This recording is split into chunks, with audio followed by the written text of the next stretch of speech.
الشیطان الرجیم بسم اللہ الرحمن الرحیم الحمد للہ الذی کفا وسلام علی عباد الذین اصطفى محمد وآلہ الطاہرین لا سیما الامام المبین بقیۃ اللہ فی الارضین الحجۃ الثانی عشر الامام المہدی المنتظر صلوات اللہ وسلامہ علیہ۔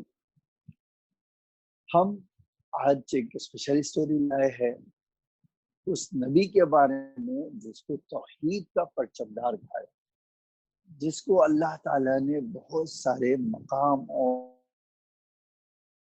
اور منزلت سے نوازا، جس کو قرآن کبھی یہ کہتا ہے کہ یہ جو ہے بہت مہربان باپ ہے، کبھی یہ کہتا ہے کہ وہ ہے جو اپنے رب کی طرف ساری توجہ رکھتا ہے، کبھی یہ کہتا ہے کہ یہ وہ ہے جس نے بتوں سے برات کا اظہار کیا ہے، کبھی خلیل خدا کے نام سے یاد کرتا ہے اس کو، اور کبھی اپنا مخلص بندہ کہہ کے اس کو بتاتا ہے۔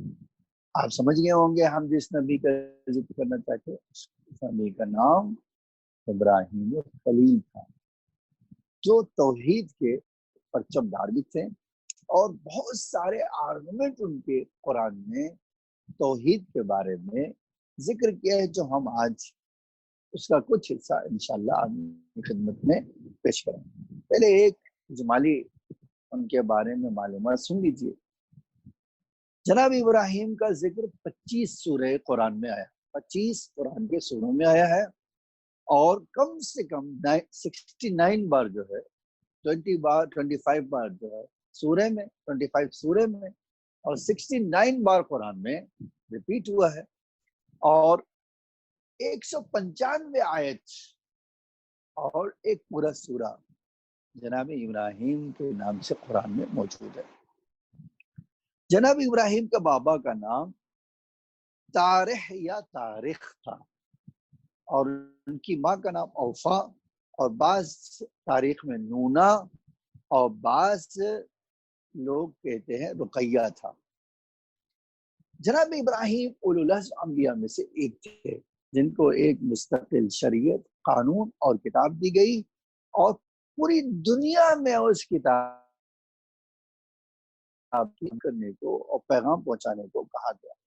اور جناب ابراہیم جب اس دنیا سے گئے تو 175 سال کی ان کی عمر تھی، اور ان کے بابا بھی ان کے بچپن میں گزر گئے تھے، اور ان کے چچا آزر نے ان کی سرپرستی اپنے ذمے لیا۔ اسی لیے قرآن میں آزر کا ذکر پایا جاتا ہے، جن سے بعد میں جناب ابراہیم نے برات کا اظہار کیا۔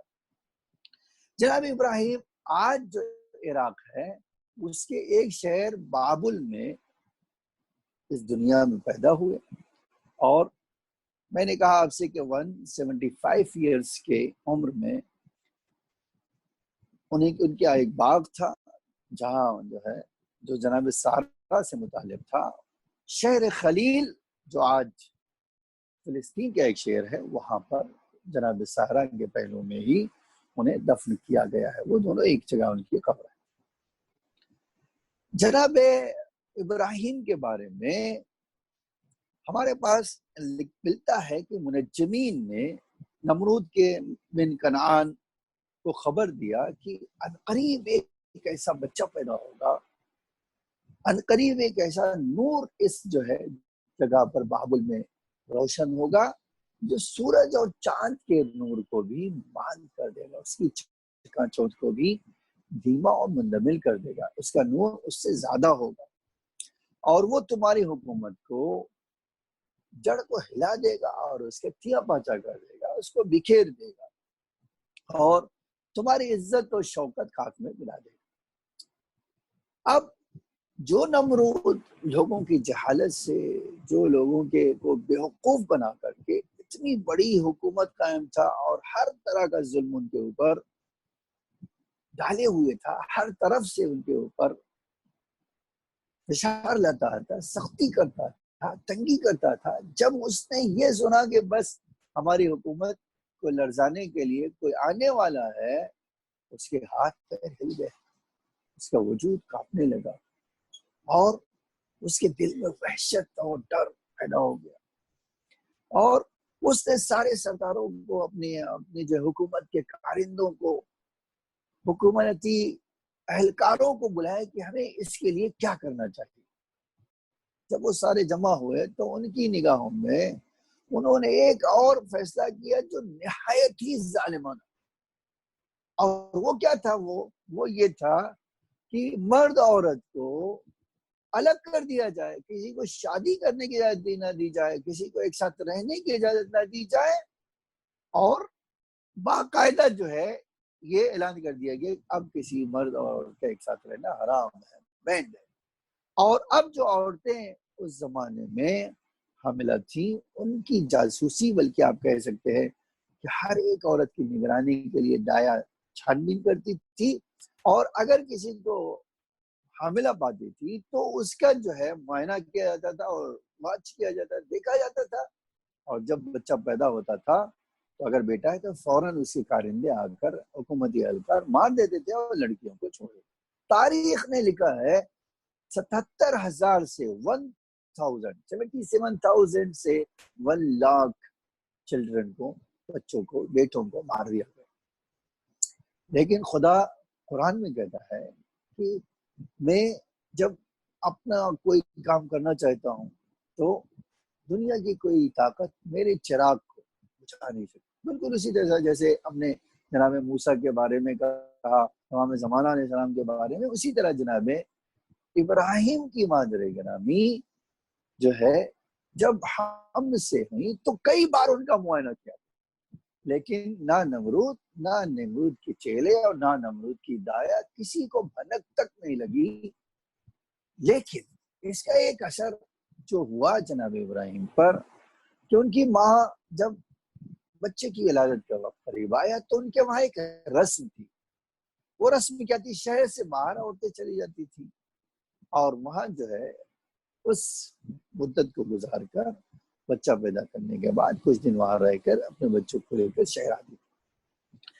جناب ابراہیم کی مادر گرامی جب شہر سے گئی اسی رسم کے مطابق، اور جناب ابراہیم علیہ السلام پیدا ہوئے تو صرف 2 دن کے تھے۔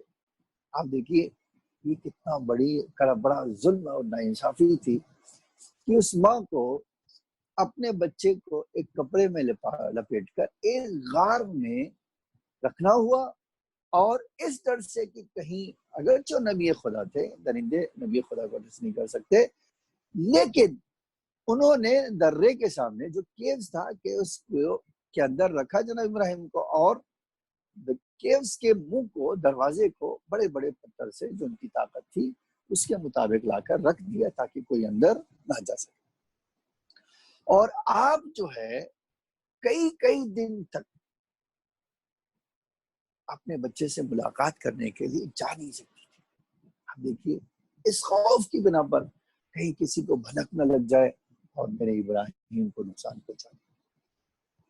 اب آپ سوچ رہے ہوں گے کہ بھئی ایک بچہ جو 2 دن کا ہے اس کو چھوڑ کے ماں آ گئی اور کئی دن جانے کی اس کو فرصت نہیں ملتی، موقع نہیں ملتا، اس ڈر سے کہ کہیں نمرود کے جاسوس جان نہ جائے اور میرے بچے کو قتل نہ کر دے، وہ ہفتوں نہیں جاتی تھی۔ آج تاریخ کہتی ہفتوں نہیں جا پاتی تھی، اور جب جاتی تھی پتھر اٹھا کر تو ان کی آنکھوں سے آنسو جاری ہو جاتی تھی، اپنے بچے کو آغوش میں لیتی تھی اور فیڈ کرتی تھی۔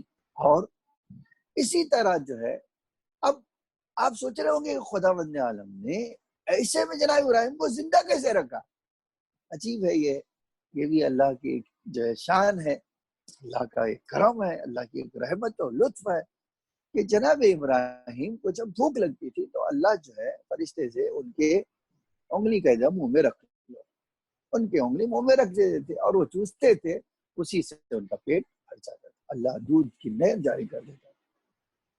دھیرے دھیرے جناب انبیاء کی شان یہ بھی ایک رہی ہے کہ بڑی جلدی جو ہے رشد کرتے تھے، بڑے ہوتے تھے۔ اب 2 دن کا بچہ ہمارے پاس ہے روایتوں میں کہ 1 دن کا بچہ ہم لوگوں کا اور نبیوں کا ایک دن کا اور آپ کا ایک ہفتے کا، بعض ایک مہینہ کہتے ہیں۔ تو جلدی جلدی جناب ابراہیم بڑے ہونے لگے، اور جب بڑے ہونے لگے تو ایک اور مسئلہ آیا، وہ یہ کیا کہ جب ماں ان سے رخصت ہونے لگتی تو پیر پکڑ لیتے، ماں مجھے لے چلو گھر، ماں میں یہاں اکیلے نہیں رہ سکتا ہوں، ماں مجھے یہ ڈر لگتا ہے، یا مثال کے طور پر اس طرح کی جذباتی بات۔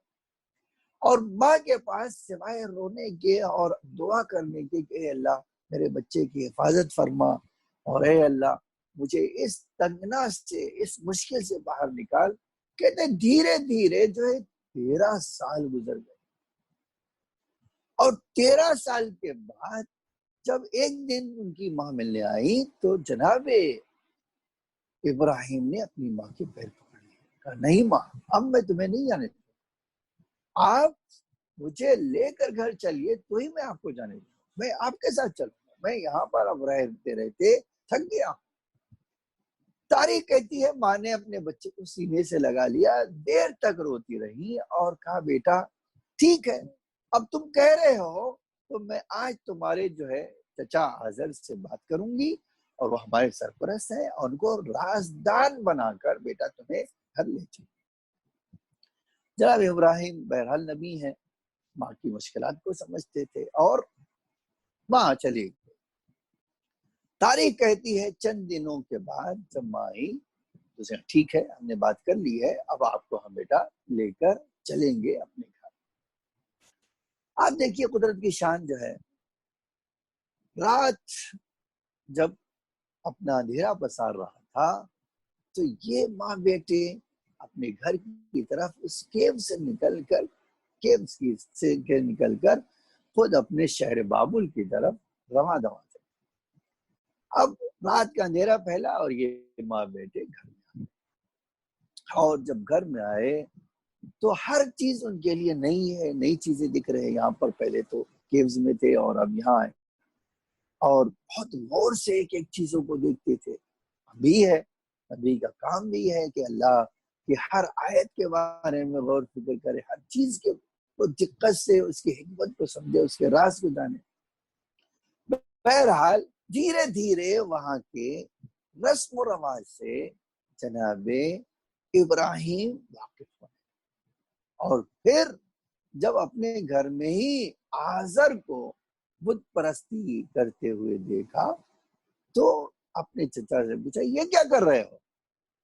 کہا تمہیں نہیں پتا یہ ہمارا خدا ہے، اور اس کے سامنے سجدہ کرو، اس کی پرستش کرو، اس کی عبادت کرو۔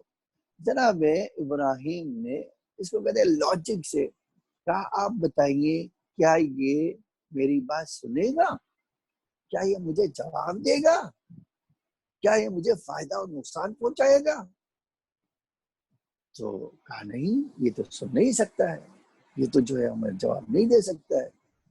تو فرمایا جو ہماری باتیں نہ سن سکتا ہو، نہ جواب دے سکتا ہو، نہ ہمیں فائدہ پہنچا سکتا ہو، نہ نقصان پہنچا سکتا ہو، ایسے خدا کی عبادت کرنے کا مطلب کیا ہے؟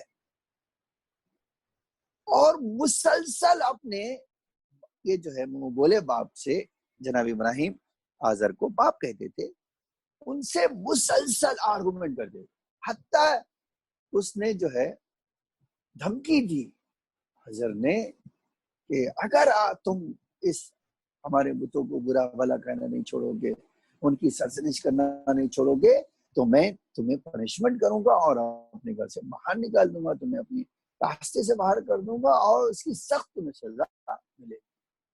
لیکن جناب ابراہیم تو وہ مضبوط دل لے کر آئے تھے جن کا کام تھا دنیا سے بت پرستی مٹانا، دیکھیے، اور ہر ایک کے دلوں میں اس جو ہے ان کے عقیدے کو متزلزل کرنا، ہلا دینا۔ تو ان کی باتوں میں کہاں ہوتے ٹھیک ہے، اب گھر سے باہر نکلنے کا موقع ملا تو محلے میں گئے۔ ہمارے تاریخ کہتی ہے اب جہاں جاتے ہیں وہاں دیکھتے ہیں کہ اس پرستی کا رواج ہے، یہاں تک کہ وہ تو چھوڑ دیے، کوئی ستارہ کی پوجا کرتا ہے، کوئی سورج کی پوجا کرتا ہے، کوئی چاند کی پورج کہتا ہے، کوئی الگ الگ طرح کی چیزیں پوجا کرتا ہے، اور دوسری طرف سے بتوں کی بھرمار، ہر چھوٹے شہر میں چھوٹے بت، ہر گھر میں ایک بت، اور جو مرکز ہے ان کا کیپٹل ہے وہاں تو بتوں کا انبار ہے، اور اس میں بڑے سے بڑے بت بھی موجود۔ اب آپ دیکھیے جناب ابراہیم 13 یا 14 سال کے تھے، تاریخ کہتی ہے، جب گھر پہنچے تھے اسی وقت سے شروع ہو گئے اور پھر محلے میں گئے تو دیکھا یہ یہاں پہ بھی پورا بتوں کی ستاروں کی پرستش ہوتی ہے، عبادت ہوتی ہے. تو اب ان کو سمجھانے کے لیے ایک انوکھا جو ہے طریقہ اپنایا. اور کیا، جب رات کو ان کے پاس جاتے تو کہتے تھے کس کی عبادت کر رہے ہیں آپ؟ تو سب اشارہ کرتے تھے وہ ستارہ دیکھ رہے ہو، وہ جو بھی نکلا ہے اور اس نے آسمان میں اپنے نور سے چمکدار بنا دیا ہے، ہر ایک کو دیکھ رہے ہو، دیکھ رہے حرکت کر رہا ہے. جناب کہتے ہاں ہاں ہاں ہاں، جناب ابراہیم کہتے ہاں ہاں ہاں میں دیکھ رہا ہوں. اور پھر جب وہ کہیں گم ہو جاتا تھا نور دے کر تو کہتے تھے کہ ایسا خدا کیا ہوگا جو ایک بار اپنا نور دکھا کر گم ہو جائے. مجھے ایسا خدا نہیں چاہیے جو ڈوبتا اور نکلتا. نہیں، میں تمہارا پہلے میں نے سوچا تھا کہ تمہارا عقیدہ صحیح ہے، لیکن اب مجھے سمجھ میں نہیں تمہارا عقیدہ صحیح نہیں، میں ہرگز اس کو نہیں خدا مانتا. ٹھیک ہے. اب ایک دن ایسا کیا، دوسرے دن تاریخ کہتی ہے پھر ایک محلے میں گئے، دیکھا یہاں سے چاند کی پیروی عبادت ہو رہی ہے، وہاں لوگ گڑ گڑا رہے ہیں اور عبادت کر رہے ہیں، مناجات کر رہے ہیں، مانگ رہے ہیں. تو جناب ابراہیم نے ان سے مخاطب کیا یہ کیا کر رہے ہو؟ کہا ہم اس کی بعد یہ ہمارا خدا ہے. کہا یہ بہت بڑا والا ہے اور یہ زیادہ چمکیلا بھی ہے، اس کے پاس نور زیادہ ہے. میں بھی تمہاری طرح اس چاند کی اب پرستش کروں گا. لیکن اب انہیں کے ساتھ ساتھ رات میں بیٹھے بیٹھے صبح وہی چاند جو ہے اس کی روشنی مان پڑ گئی اور گم ہو گیا. کہا نہیں بھائی، یہ بھلے بڑا تھا، اس کی روشنی بڑے زیادہ تھی، لیکن یہ بھی ستاروں کی طرح ہی منہ چھپانے والا ہے. میں ہرگز ایسے کی عبادت نہیں کروں گا جو ایک دن دکھائی دے اور ایک دوسرے دن چھپ جائے. میں ایسے خدا کو نہیں مانوں گا. تیسرے دن گئے، دیکھا یہاں تیسرے محلے میں گئے تو اب دیکھا یہاں سورج کی پرستش ہو رہی ہے اور دن تو چاند سے زیادہ روشنی رکھتا ہے، ستاروں سے زیادہ روشنی رکھتا ہے. اب جب وہاں پر گئے تو تاریخ کہتی ہے کہ ہاں تم لوگ کیا کر رہے ہو؟ کہتے ہم یہ سورج کی پرستش کر رہے ہیں. کہتے اچھا ہم بھی سورج کی عبادت کریں گے. اور پھر شام ہوتے ہوتے جب سورج ڈھلنے لگا تو بڑا عجب جملہ فرمایا کہ اگر خدا نے میری ہدایت نہیں کی تو میں بھی گمراہوں میں قرار پاؤں گا. اللہ میری ہدایت کرے گا تو ہی میں بچ پاؤں گا.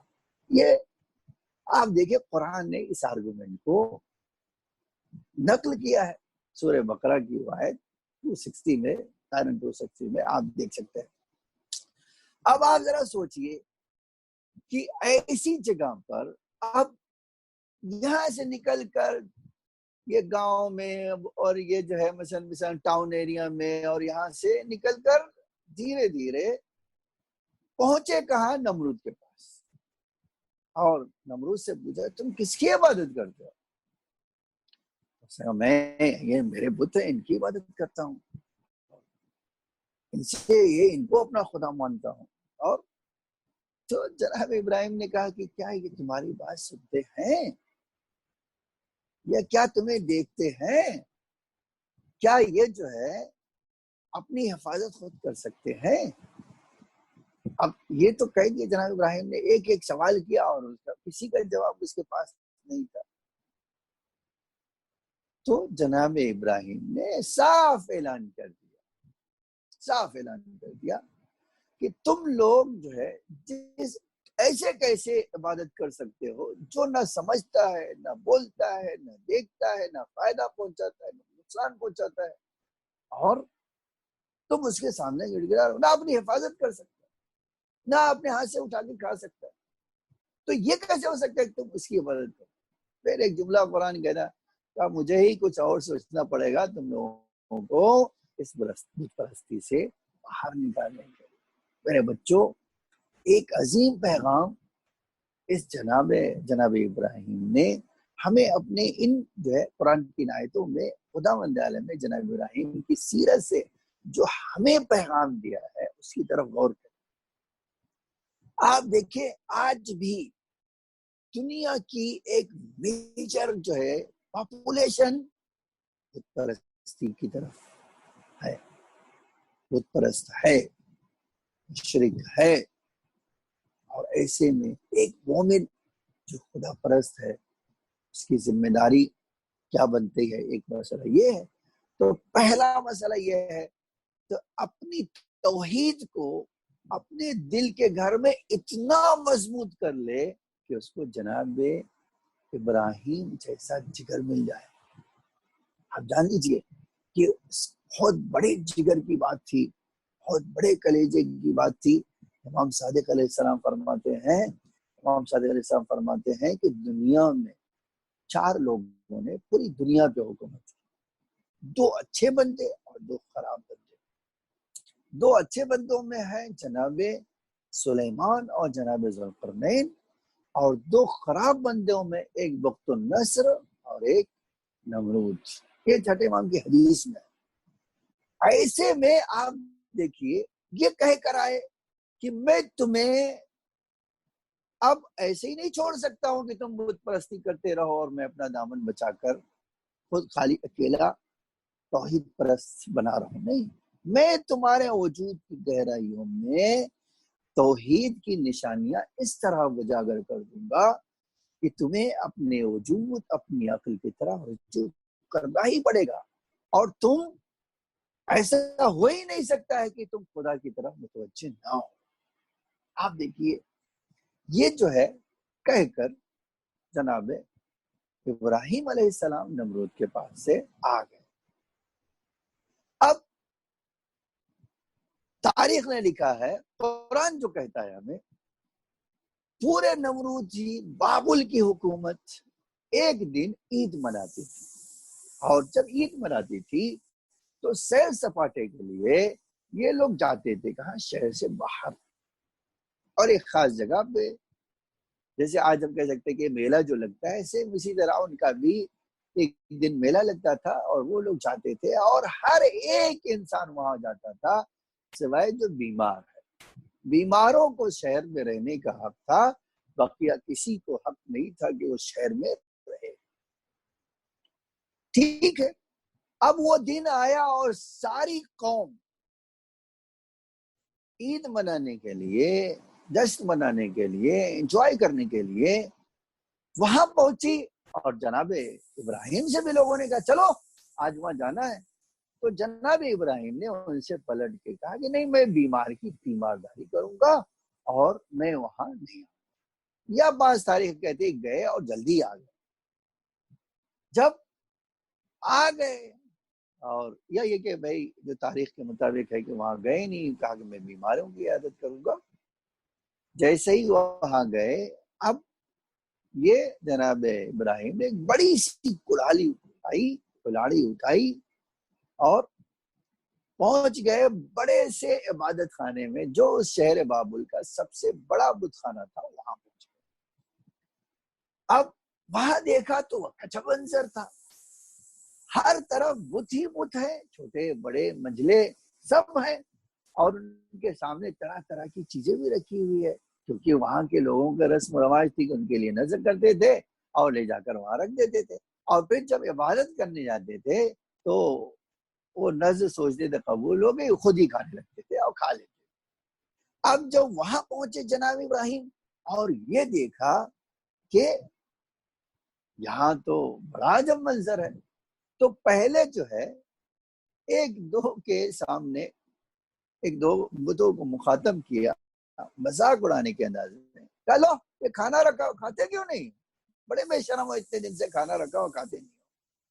اور پھر جو ہے کہا نہیں تم نہیں کھاؤ گے، نہ سنو گے، میں تمہاری حجامت بناتا ہوں.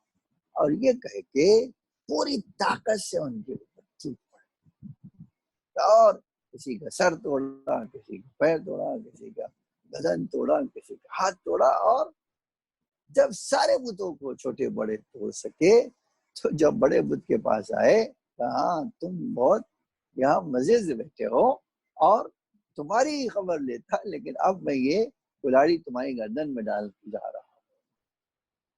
اب یہ کام کیا اور آ گئے. آپ کبھی سوچیے جس کی حکومت اتنی طاقتور ہو کہ امام صادق کہتے ہیں خالی بابل کے نہیں دنیا کے عظیم خطے پر اس کی حکومت، ایسے میں ایک جوان جس کو ابراہیم بت شکن کہا جاتا ہے، خداوند عالم نے اس کے دل میں اپنی توحید اتنی مضبوط کی کہ وہ کلہاڑی لے کر سب کو توڑ ہی نہیں دیتا ہے اور اس کے گلے میں ڈال کر آ گئے اپنے گھر آرام سے۔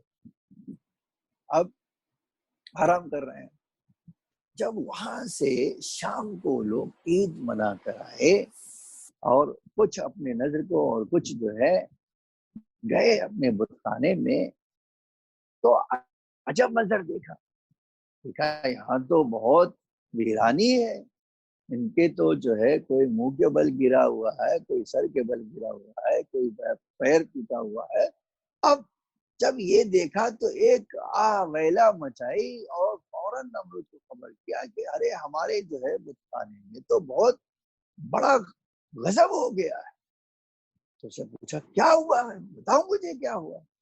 تو اب جاسوسوں نے اس کو خبر دی کہ بھائی آپ کے بت خانے میں کوئی بت صحیح و سالم نہیں ہے۔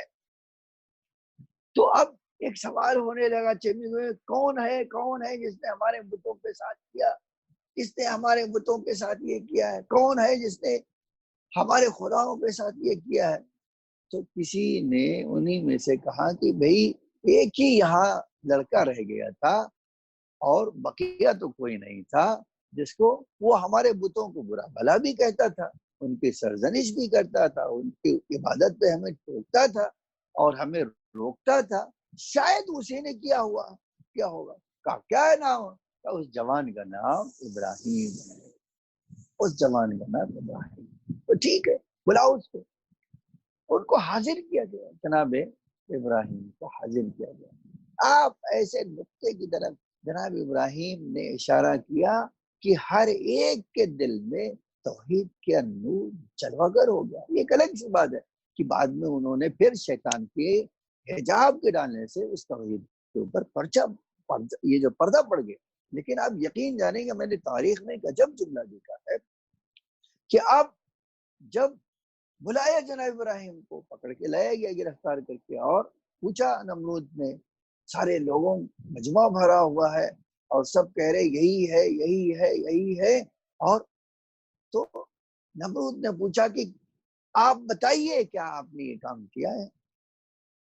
تو جناب ابراہیم نے فرمایا کہ تم یہ کیسے کہہ سکتے ہو کہ میں نے یہ کام کیا،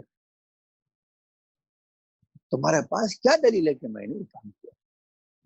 بلکہ یہ تو دیکھو تمہارے بڑے بت کے گلے میں کلہاڑی ہے، اس بڑے بت نے کام کیا، اس نے سارے بتوں کو توڑ دیا، ان کی رقابت تھی وہ سب اس نے توڑ دیا اور خراب کر دیا اور ان کو برباد کر دیا۔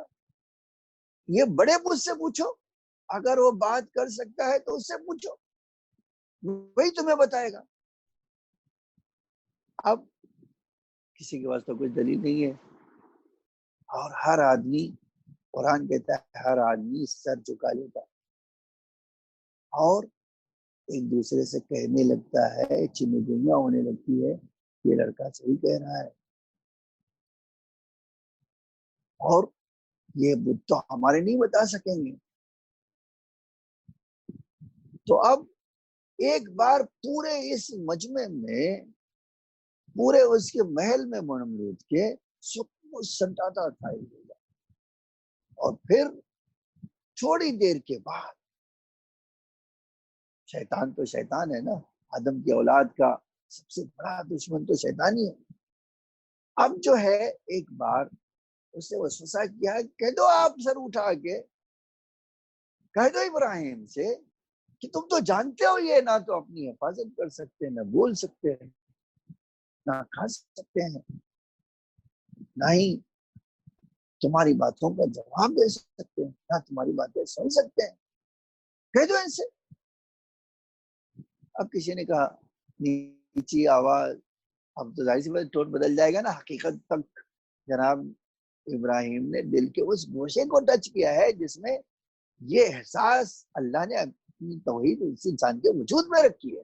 یہ نہیں ہے کہ بغیر ہمیں سورہ آراف پڑھیے، اسے بہت واضح طور پہ اللہ نے کیا ہے، میں نے ہر ایک کے دل میں چاہے جو انسان ہو ہر ایک کو توحید دے کر بھیجا ہے۔ یہ ایک الگ بات ہے کہ وہ توحید کے اوپر ایک سایہ، ایک حجاب خود ڈال لیتا ہے اور وہ توحید کی نورانیت پیچھے چھپتی جاتی ہے اور یہ شیطان کے دام میں پھنستا جاتا ہے۔ اب تاریخ نے لکھا ہے کہ جب یہ کہہ دیا کہ آپ تو جانتے ہو، تو کہا ایسے خدا کو کیوں مانتے ہو جو اپنی حفاظت نہ کر سکے؟ تو جو اپنی حفاظت نہیں کر سکتا وہ تمہیں کیا بچائے گا؟ جو اپنی ریکوائرمنٹ کو نہیں پوری کر سکتا وہ تمہاری ریکوائرمنٹ کو کیا پورا؟ جو خود کو فائدہ اور نقصان سے بچانے سے نہیں روک پاتا ہے وہ تمہیں کیا فائدہ اور نقصان سے روکے گا، بچائے گا؟ تو تمہاری عقلوں پر کہ تم لوگوں جو ہے اس کی جو ہے پرستش کرتے ہو، اس کو خدا مانتے ہو۔ اب ان کے پاس جناب ابراہیم کی منطق کے مقابل میں کوئی جواب نہیں تھا، لیکن ایک بار شیطان نے کہا دیکھو یہی تنہا ہے جو ہمارے خدا کو نہیں مانتا، پوری قوم بت پرست ہے، تو کیوں نہ ہم اس کے شر سے اپنے آپ کو محفوظ کر لیں، ہم اس کو جلا دیں اور یہ چلا جائے گا تو ہم آرام سے بت پرستی کر سکیں گے، تو بہتر ہے کہ ہم اس کو مار دیں۔ تو یہ کیا کرنا چاہیے کہ اس کو آگ میں جلا دیں۔ آپ دیکھیں ایک طرف ساری قوم ہے اور ایک طرف جناب ابراہیم، لیکن اللہ پر ایمان کیسا ہے؟ فرمایا دیکھو حق ہمیشہ غالب ہوتا ہے، تم میرے ساتھ اللہ ہے، تم میرا کچھ نہیں کر سکتے، تمہاری جو طاقت ہے کر لو، تم میرا کچھ بگاڑ نہیں سکتے گے۔ میرے بچوں، میرے جوانوں، میرے سامعین، یہ ہے توحید۔ ایک بار آپ کے دل میں آ گئی تو اللہ آپ کے ساتھ ہو گیا تو آپ جان لیجیے کائنات ایک طرف مل کر بھی آپ کا ایک بال بھی باقا نہیں کر سکتی ہے۔ ہم انشاءاللہ اس کے بعد جو ہے جناب ابراہیم کی زندگی کے نشے و فراز دوسرے ایپیسوڈ میں آپ کے سامنے پیش کریں گے۔ آج اس وقت اتنے ہی، انشاءاللہ ملاقات ہوگی نیکسٹ ایپیسوڈ میں۔ تب تک کے لیے چند دعائیں کرتا ہوں، اللہ مجھے اور آپ کو اس ماہ مبارک میں اپنے بہترین بندوں میں قرار دے، مال، دعا، تلاوت، مناجات، استغفار کرنے کی توفیق عطا فرمائے اور ہم سب کو اس آفت و بلا سے محفوظ فرمائے اور ہماری عبادتوں کو قبول فرمائے، ہمارے ڈھیر سارے گناہوں کو معاف فرمائے، مومنین جو مریض ہیں انہیں شفائے عاجل و کامل عطا فرمائے، ہماری اموات پر اپنی رحمت نصرت نگاہ کر شیان علی کو کامیاب بنائے اور اس مصیبت سے، آفت و بلا سے محفوظ فرمائے۔ فآخر دعوانا ان الحمد للہ رب العالمین۔